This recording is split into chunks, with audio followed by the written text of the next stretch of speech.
Ever wonder why you can never achieve the fuel economy figures quoted for the car you drive? It might say it will do 50 miles per gallon on the manufacturer's website, but in reality it's closer to 30 miles per gallon when you're at the wheel.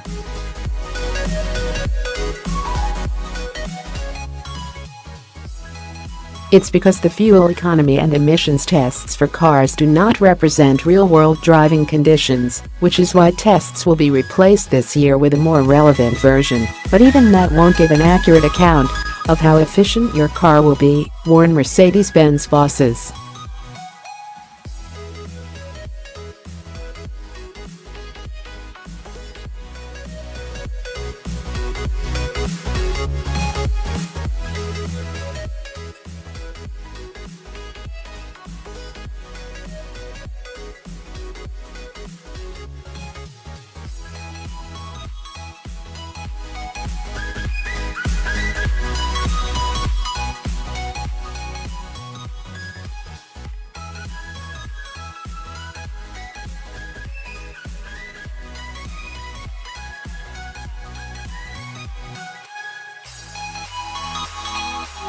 When asked about the WLTP RDE cycle by Motoring Title Auto Express, Mercedes's head of certification of emissions and consumption drive Christoph Hohmann said, "It's better than the old one."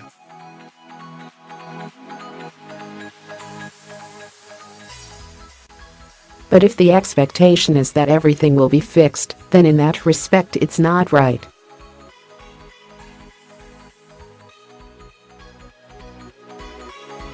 The test will be split between a laboratory and a short cycle conducted out on real roads.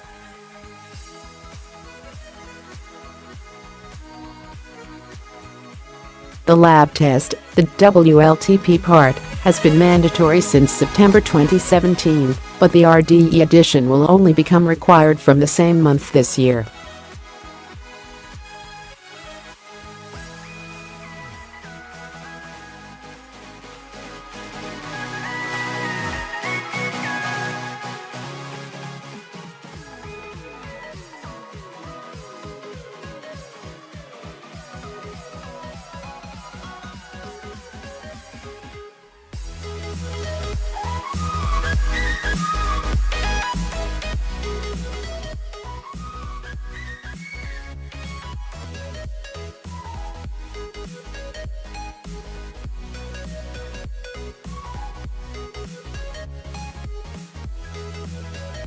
The comments from the Mercedes expert will do little to console drivers who have been fed false information about the running costs and how much pollutants are being emitted by their cars for years.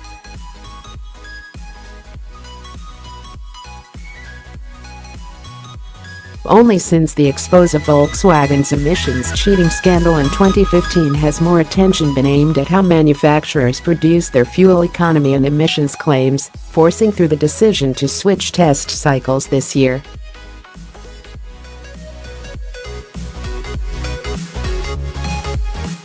However, experts have already warned that the miles per gallon and CO2 emissions figures still won't be a representative example of what drivers should expect.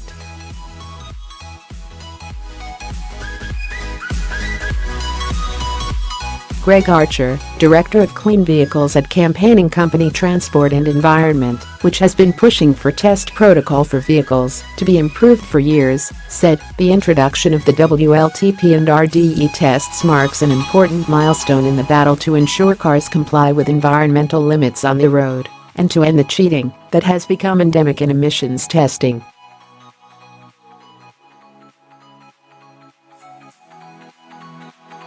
But new tests are not a panacea and will need to be further refined to ensure they are really representative of how cars are driven.